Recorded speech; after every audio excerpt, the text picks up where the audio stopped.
a very good afternoon to you, and welcome to this sixth webinar in our 2020 Future of Research series.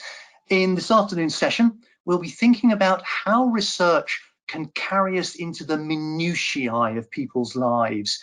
How can we be there in the moments that really matter? How can we capture the insights that will enable us to understand consumers, identify their unmet needs, and create innovative products and solutions and services to better address those needs? Two of my colleagues, Jamie Thorpe and Katie Grinnell, will be joining us today to answer those questions. Our session today will take about 45 minutes. We'll have about half an hour of content from Jamie and Katie, and there'll be plenty of time then at the end for questions, which we will put to our two speakers. So if you do have questions during the session, please put them in the chat box on your screens, and say in about half an hour's time, we'll come back and have a Q&A. But for now, I'm going to hand over to Jamie, who will set the scene for us. Jamie, over to you. Perfect. Thank you, Paul. Hello, everybody. Good afternoon. So for those that don't know me, my name is Jamie Thorpe. I'm Head of Experience Management at Ipsos. I've spent 24 years now working with clients to develop, implement, and evolve their customer experience. So it's great to be here with you today. As Paul has said, our focus is on capturing and activating the moments that matter in our new normal, or as I heard someone say the other day, and now no normal, however you spin it. The world has changed, so it's important that we think about this when it comes to research and customer experience. I'm really pleased to be joined today by Katie, who's going to talk through some very, very cool and thought-provoking practical applications in the critically important healthcare sector. So before we move on, Katie, if I could ask you to introduce yourself, please. Sure, thanks Jamie. So yeah, I'm Katie. I'm a senior research executive in the healthcare team. So I'll be talking you through some of the applications of these methodologies in healthcare specifically. Perfect, thank you, Katie. Right, so without any further ado, let's move on. So what we're going to do here is, before we get into Katie's practical application, just want to set the scene a little bit and talk about a few things that are impacting this subject matter. So the first is around the rise of contactless. So contactless was clearly in its ascendancy pre-COVID, but something that's been massively accelerated during COVID for all of the reasons that we know. The meaning of contactless in itself has changed fundamentally. In recent times, you think about, or previous to COVID, we just think about contactless in terms of contactless payments. So it's primarily around the technology, but now we as people, as humans, as consumers are highly hyper aware of everything that we touch, and this has wide-reaching implications in the world of research and customer experience. I want to share a personal story with you before we get into this, to give you a view of how this came home to me in sharp focus relatively recently. And this story involves myself and my 9-year-old son. We'd had a weekend away at a theme park, and my son and I were in the toilets. We just washed our hands. I'd like to just hasten to add happy birthday twice with lots of soap and lots of hot water. And as we walked out, my son noticed a kiosk not too dissimilar to the one you can see here. Now, he's 9 years old. He has a broad grasp on what I do. And he turned to me and he said, you know, we're satisfied, aren't we, Dad? And then he does what every parent fears in this situation in the toilet. He's reached out to touch it. He's reached out to provide his feedback. And every parent's been there. You hear it every time you go into the toilet, don't touch anything. And exactly that, as he went to reach to say that he was satisfied, I intercepted and shouted, you know, no, don't touch it, don't touch anything. And it really made me think, because I don't necessarily agree with the mechanic here, but the example in our new world means that, you know, my 9-year-old son needs to grasp that concept. They're coming around to it, but it has changed. That would have changed the feedback that they've got from the customers in that situation. So it was just food for thought, and I wanted to share it with you before we started. Contactless technology will help us get back to some form of normality, and we're seeing evolution move at pace. Digital evolution is massive. You know, we talk to a lot of clients, we work with a lot of individuals at different brands, and many will tell you they've moved further in the last 6 months than they have done in the last 6 years. In my view, contactless technology hasn't come a moment too soon.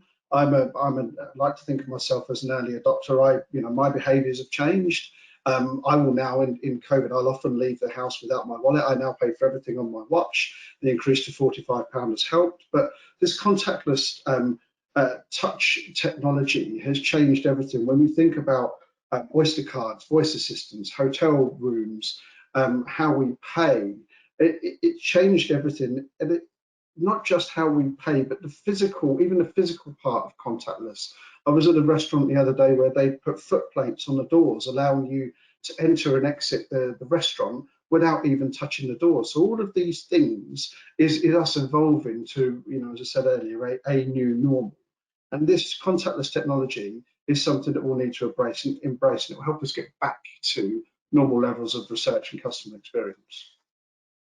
So the subject matter here is around moments that matter, or moments of truth is another phrase that gets used a lot. So why? What does this all mean? Why is it important to get to the moments that matter, or to get to the moments of truth?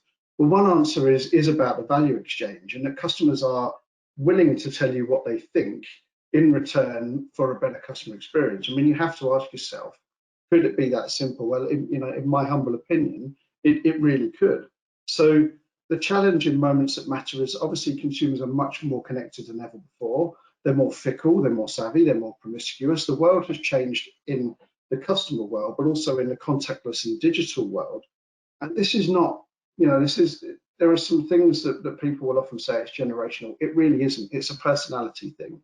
So the fact is that getting the moments right is critically important, and how we do that is impacting performance and everything we do in the space. When you think of why businesses focus on this, why is it so important to get to the moments that matter? Why is it so important that they're right? Well, the fact is that it is actually a game changer. If there was ever a WTF moment, it was the stat that you can see on the screen now, and there are many, many more that go with it, that most of us will pay more for a better experience. And there is a huge amount published on this. When you think about people upgrading or paying more for a better experience, those brands that they have an emotional connection with that might be slightly more expensive, that you get a better experience from, there's an expectation there. So people will pay more for a better experience. So getting the moments that matter right, and then getting that data democratized into the organization so people can do something with it, is critically important. Two other stats to share with you here, they're not on screen, but one is that of that group of people who previously found that around 20–25% more is what people are willing to pay. And we've also seen the opposite of it, where we've seen a third of customers will leave a brand they absolutely love after a bad experience, or nearly 80% of consumers have just stopped a transaction they intended to take because the experience wasn't right. So we think about user experience, touch points, journeys. Getting really at that moment is so business critical now, especially when people are more careful with their money, where they shop, or how they interact with brands. So we can see that the technology continues to change, and you can see lots of examples here. I mean, I've got Alexa in about 8 places throughout the house. You can see VR and facial recognition and all the things that are good stuff that's coming through in terms of digital revolution. But it's changed our lives, and it's changed the way we interact dramatically. The way we look for information, get advice, choose products, provide services, review experiences, buy things, everything has changed. At Ipsos, we're embracing that change in research to capture those insights and bring them to the fore in a way that we've never been able to do before. You'll see this in a lot of the work that we do, and clearly in the Future of Research series here, but we want to get to an example and talk you through it. If there were 3 hot topics here, if we were playing Lingo Bingo on 3, these would be 3 that I hear relatively regularly. The first is in the moment. People say we're in a real-time revolution. I'd say it's now, it's here. We need to know what people are thinking, and we need to act in the moment now. The long pauses, the long delays are no longer valid. Everything, we are in a real-time society. So in the moment is critical, because when we're in the moment and we can seek to understand the voice of the customer, then that's a way in which we can get closer to the customer, but closer to them in that experience, which will ultimately drive higher levels of engagement. We get closer to customers, we see greater levels of satisfaction, loyalty, and advocacy. There's huge amounts of intelligence that we have around this. I was talking to our behavioural science colleagues the other day around the theory of customer nudging. We've got to nudge people down the journey, but we have to do that by knowing what's important to them in the moment and what they're thinking and what they're feeling. Another part of this is around validity. So our job as CX and research professionals is to fundamentally understand attitude, behaviours, choices, reactions, opinions, all the things that are valid to the customer experience in its entirety. So this is particularly important when we think about the reliance on recall and the associated challenges. I mean, you know, personally, I think the nearer again you can get to the moment, the more valid everything is, and the more we can, the more intelligence we can feed back into the organisation. Because no matter what people say, there is a gap. You know, the validity point, or the getting to as close to the moment as possible, reduces the experience gap, which again has been well documented. There's two spins on this. There's the gap that people think that the CEOs think they provide within an organisation and what's felt by the customer. Then there's the recall issue with this was the experience. If I tell you what I think there and then, it's going to be more accurate. If you ask me about an experience I had 2 days ago, me personally, I would struggle with that. So the validity point, utilising the technology to get to the moments that matter, improves accuracy and closes that experience gap. So how do we do this? Well, there are many, many different techniques and there's many, many different technologies. But one example that we want to talk through with you today is around NFC, so near field communication. So the technology that underpins the payment processes, and some of which you can, you know, we all use, and you can see on the screen there. This has got significant potential for us to get closer to the moments that matter and really unearth some insight gems. The technology is here now. People previously thought, well, actually, NFC is a bit, you know, it's not really accessible. And in order to do NFC properly, I've got to put beacons everywhere, and I've got to set up massive amounts of infrastructure, and the tech that I've got to put in place in a physical environment to get to NFC is prohibitive. That's not true. That isn't there anymore. NFC is a massive enabler, and it helps us to get closer to customers to drive their customer experience. One way that we do this at Ipsos is through our NFC stickers. So they utilise RFID technology. They literally are stickers that are on a roll. They cost pennies individually. So if they get lost or vandalised or torn, or you just replace them. Takes away all of the previous concerns around infrastructure and put something in place at the point of interaction so that you can tap into the customer in the moment. The idea here is that there is a simple sticker that you put on a product or a point of sale or somewhere in the store or whatever the physical environment is. You tap on it, it requires a call to action, which takes you through to a predetermined survey or research engagement. So it doesn't always have to be a survey. There's other things that we can use, but the point is we're getting to them in the moment, we can get through, and you can collect that feedback in the moment. So what I'm going to do is I would like to hand over to Katie, who's going to take us through some practical examples. But when you're listening and watching what Katie's got to show today, clearly she's focused on a practical example in the healthcare sector. But when I think about the applications, they are huge. So Katie, if I could just bring you in now, if that's okay. Yeah, great. Thank you, Jamie. Let me just transfer the power to you. Hopefully you can see that. Yeah, you should be able to see my screen now. So so as Jamie said, I'm going to talk a little bit about this NFC sticker methodology and its applications specifically in healthcare. So a major challenge in healthcare that's always been around for both patients, doctors and pharmaceutical companies is the challenge of adherence. So we've all been there. A couple of weeks ago, I was on a course of antibiotics where I had to take 4 tablets a day at various times with or without food and with or without drink, etc. So I set up alarms on my phone for when I woke up, when I'd had a sufficient amount of time without food, etc. So if you ask me now what times of day I took that medication, I would go onto my phone, look at what time my alarms were set for, and give you those 4 times each day. However, if I actually noted down each specific time I took the medication, we'd see a very different story. So I woke up at different times every day, I'd eat at different times, and for example, if the alarm went off now, I wouldn't just drop everything to take some medication. And this is exactly what we tend to see in market research. Patients tend to tell us what they tend to do or what they perhaps should do, especially if they might be the reason behind their medication not necessarily working. And I think it's very easy for us to pile patients into a separate group, where in actual fact, we've all been a patient, we've all been there. So this is why it's so important to capture in the real moments that matter, when people are actually taking their medication, so that we can understand the real story of adherence and perhaps some reasons why behind the way it looks. And this is where the NFC stickers fit really well. So I'm going to take you through a quick case study where we conducted a project in the healthcare team just before Christmas last year using this methodology, and I'll talk you through some of the impacts this had on the client. So our client was in the heartburn and indigestion sector.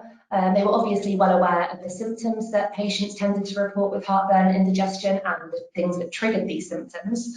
However, what they really wanted to know was the real world experiences that patients got and the coping mechanisms they employed to help them cope with their condition. So by capturing the symptoms in the moment when the patient was actually suffering with them, we could access the patient's thoughts, feelings, and the intentions of what they plan to do next. And then highlighted some unmet needs. And it was these unmet needs the client was really interested in to better offer support to heartburn and indigestion patients and so their consumers. So I'm now going to talk you through 3 impacts this had for our client. And the first one was that we're hearing the patient's experience in their own words. So even from this one respondent, we could see that she had no real standardized approach to taking treatment. So to what treatment she took, whether it was over-the-counter medication or prescribed medication, and also to when she took it, whether it was the beginning of the day or only after experiencing symptoms.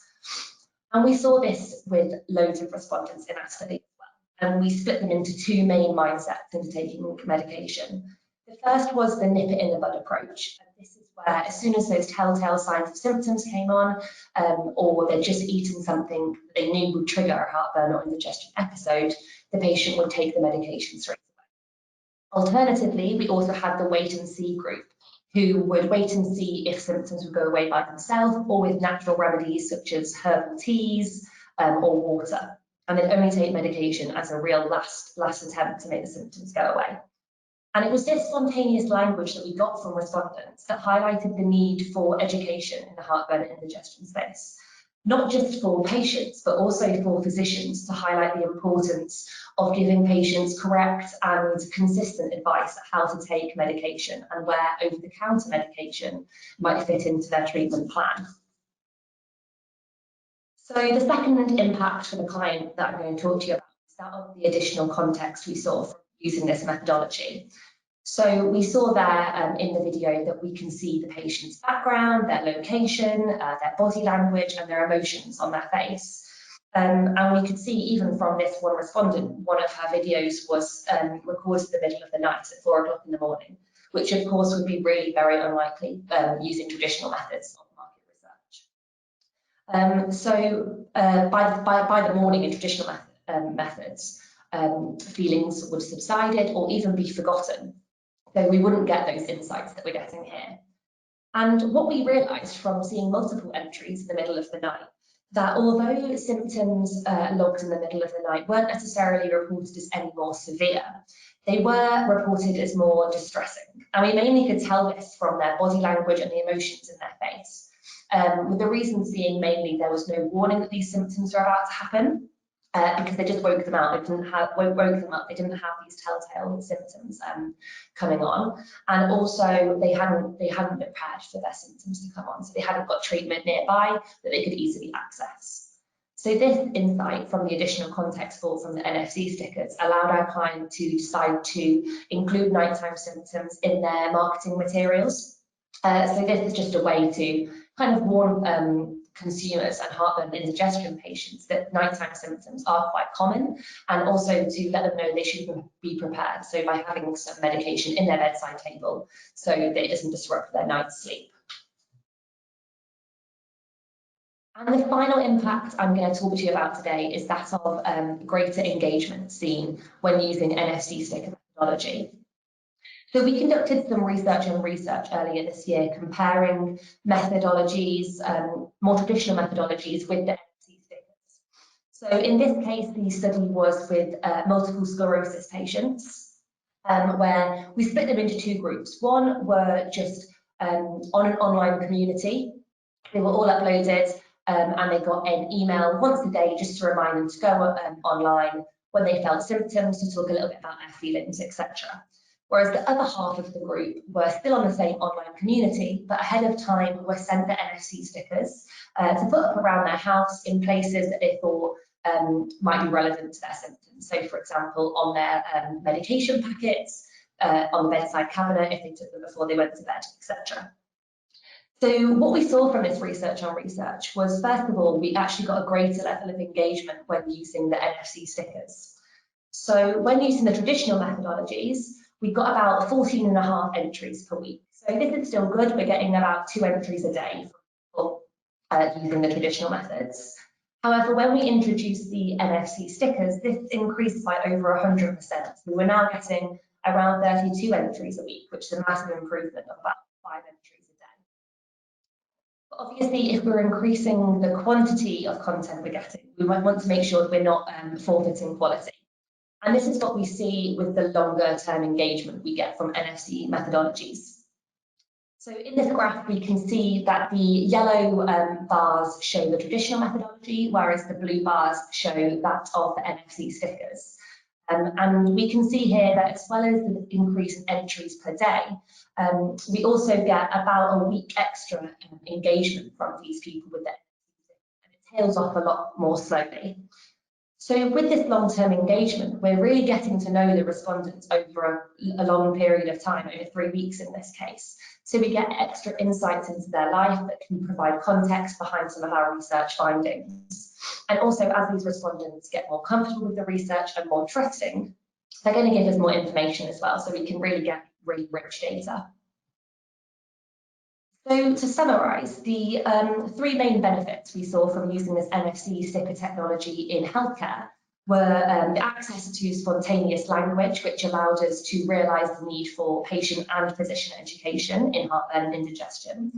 The additional context we received, which allowed us to realise the need for a change up in marketing materials to show the nighttime symptoms. And finally, the long-term engagement, which allowed us to really get to know respondents and get some additional context behind some of the data we were seeing.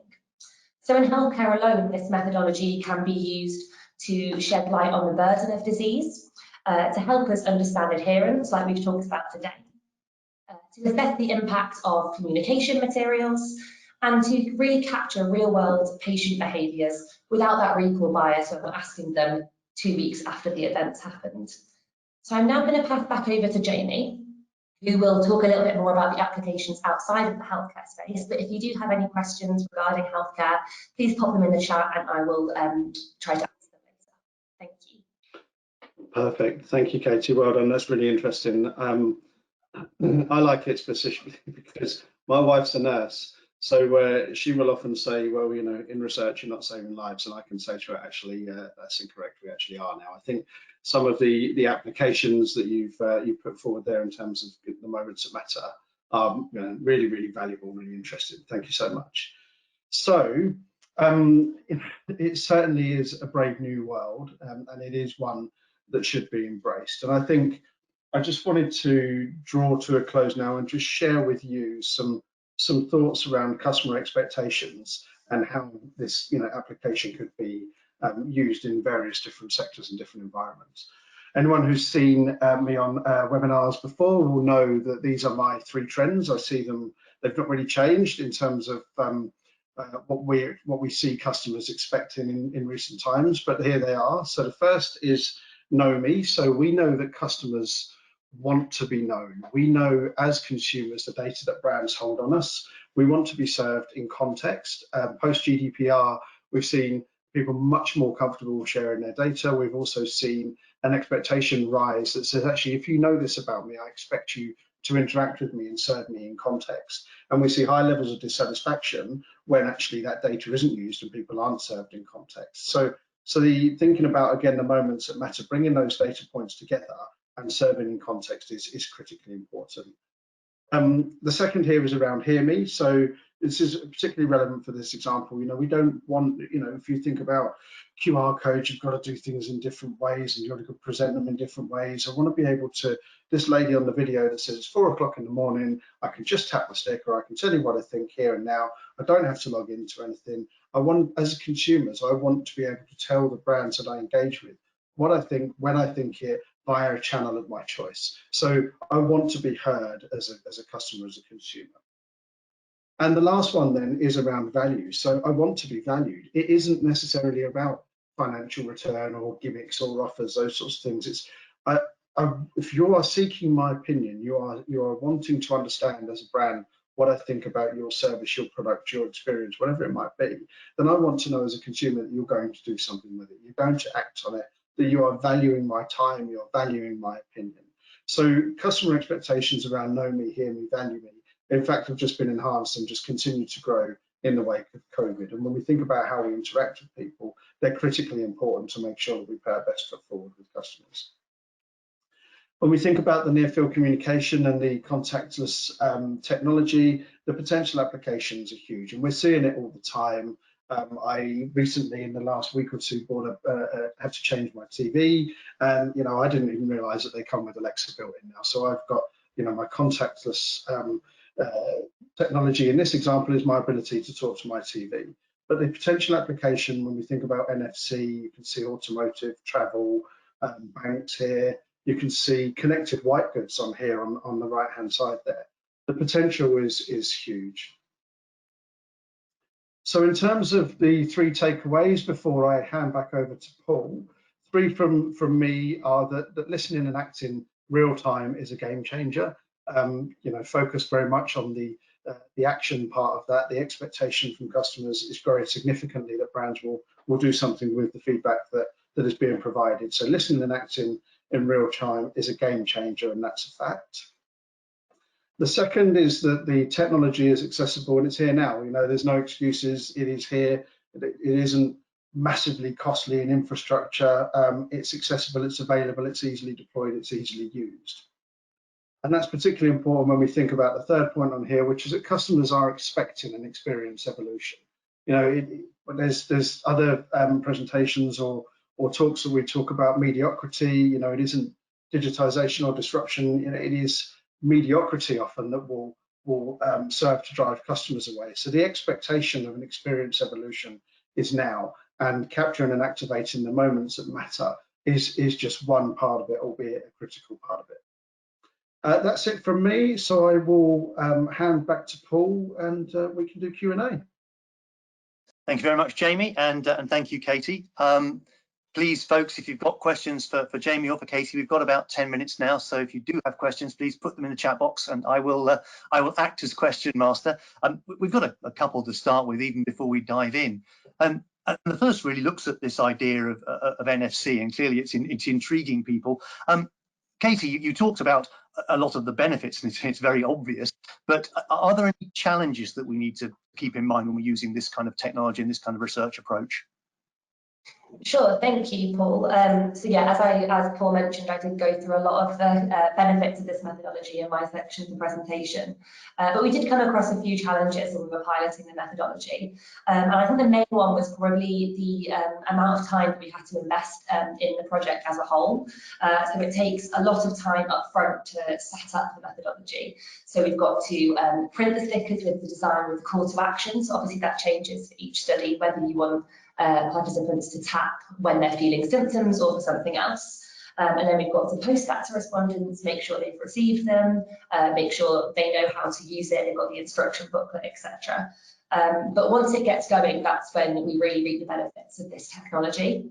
And we ended up with so much more content than we really bargained for, which added a lot of time onto the analysis end. But it was really worth it for the insights that we got from the methodology. Brilliant, and it's really encouraging. If the only challenge is one of organisation, then that's not a bad place to be. Exactly. Jeff, there's a question here for you. We were talking about, you touched on ROI at the beginning there, and measuring that. We all know that's the holy grail, right? Have you got any other instances of ways in which we can find ROI on this kind of work? Yeah, I mean, if you think of it slightly more holistically, and you think about, this is a strand within an entire customer experience engagement. We see a number of well-publicized ROI figures, both from the work that we've done in our ROXY modelling, our return on CX investment, and what gets put in the public domain. I mean, we did a piece of work for an automotive retailer recently that showed them that if they improve their satisfaction metric by 1%, they will get 120 million pounds worth of incremental sales globally. So whilst, you know, capturing those moments that matter aren't necessarily going to get to that 1%, activating and driving the action and seeing higher levels of satisfaction, loyalty and advocacy will.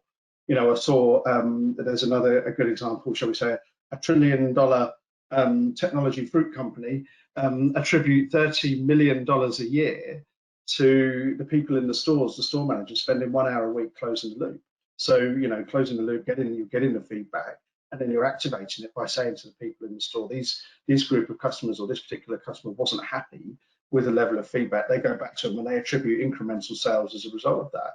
There's lots of, you know, we've got another one for a bank where we showed the gap between where they are now and where they could be, and the value of that gap. So it is quite a holistic thing, but getting to that moment that matters, as I said earlier, increases the validity, increases the accuracy, driving, democratizing data so that people can act on it is what sends the whole thing upwards. And there are pounds, dollars, euros, whatever you want at the end of that. So there's a number of examples where clients have attributed direct performance improvement to that.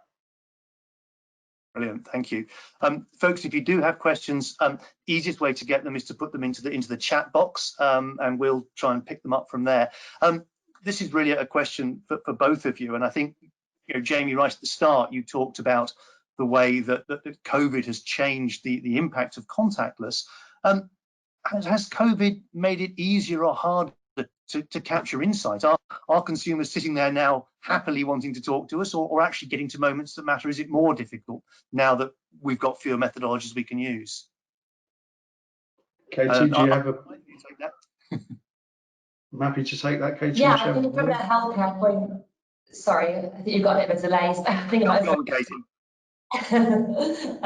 Yeah, I think from the healthcare point of view, with using these stickers and things like that, it's not really had an impact at all because people are in their homes more than ever now. So it's actually almost better that they're not going on holidays or out for meals and things like that. So the stickers are always there when at the moment that matters, whatever that might be, strikes. In terms of wider application pool, we're seeing it depends how and when the engagement is served. I mean, you know, we all see some great examples. We also see some shocking examples. You know, if we can get in the moment, you know, and ask what you think, what you feel in an intuitive, in an easy way, or we can get in the moment and ask someone 250 questions. You know, there are right ways and wrong ways of doing that. So I think if you serve it correctly, we're still seeing levels of engagement. We are obviously seeing, as Katie's intimated, you know, people are sat either at home or in front of computers. They typically have more time. We're also seeing a little bit of a friendliness effect in some of the metrics that we're measuring across. So it is an interesting time. I think everything, you know, has to be served in context and using the right channels and engaging customers. I think the point I mentioned earlier about people being time pressured is an important one. People don't want to spend ages and ages providing feedback. They want to do it there and then, keep it quick, keep it punchy. So if you do that in the right way, then the engagement is there and you're getting the feedback. Right, got a question here about the example you shared, Katie. Was that a private sector or a public sector case? And perhaps then a follow-up to that, which is, have you used this kind of approach in any public sector kind of work? Personally, this was in a private sector for a healthcare brand that were interested in heartburn and indigestion. So I actually can't speak from personal experience for the public sector. However, I do think it would work just as well with the NFC stickers being put up in shops and other places where any member of the public could go and access them. I don't know if, Jamie, you've done anything with public sectors in the CX world. No, that would be a lot of that obviously sits specifically in the public team that I'm not in. I'm sure they have, but not that I can reference. It's certainly, if I'm allowed to reflect, I think, you know, certainly the kind of behaviour change work, something like using NFC stickers to assess the extent to which your behaviour change program is actually having an impact would be a very powerful thing to do, couldn't it? Got one one more question, and then just probably time for one or two more if there are any. One question around NFC, and again, whether we've seen that actually COVID is having an impact on people's receptivity to these kinds of approaches. Are we finding it easier to recruit people to do this kind of work? I think on the whole, people during the pandemic have actually become more receptive to sort of online approaches just because it had to. So even to stay in touch with family members and friends, we've all had to be doing, I don't know, Zoom quizzes every day during lockdown. I think on the whole, people are much more likely to want to take part in it because they're not kind of as scared off, especially in healthcare. We work with a lot of older respondents, so sometimes that would put them off from using the technology or taking part in the study. But I think it might have actually done well for market research, as people are now more inclined to want to use it and how to use it. Okay. Well, it looks as if we've picked up most of the questions that people had. If you have any questions and we've not answered them yet, we will make sure we pick them up and get back to you individually. And indeed, if you have any questions for our panelists or you'd like to follow up, do please get in touch with us. But for now, I'm going to draw proceedings to a close. Thank you for joining us today. We'd love to see you again, either tomorrow or Thursday. We've got 2 more of these sessions, same time, same place. Tomorrow we're looking at more hacks, less speed, which is looking at the true meaning of agile. And then on Thursday, we'll be talking about curation and creativity, making more of your research budget. So hopefully that's something that's of interest and value there. 4 recordings from September you can find at futureofresearch.ipsos.com, and this week's recordings will be at the same place in a few days' time. But for now, thank you very much for joining us. Have a good afternoon, and hopefully we'll see you at a future session. Thank you.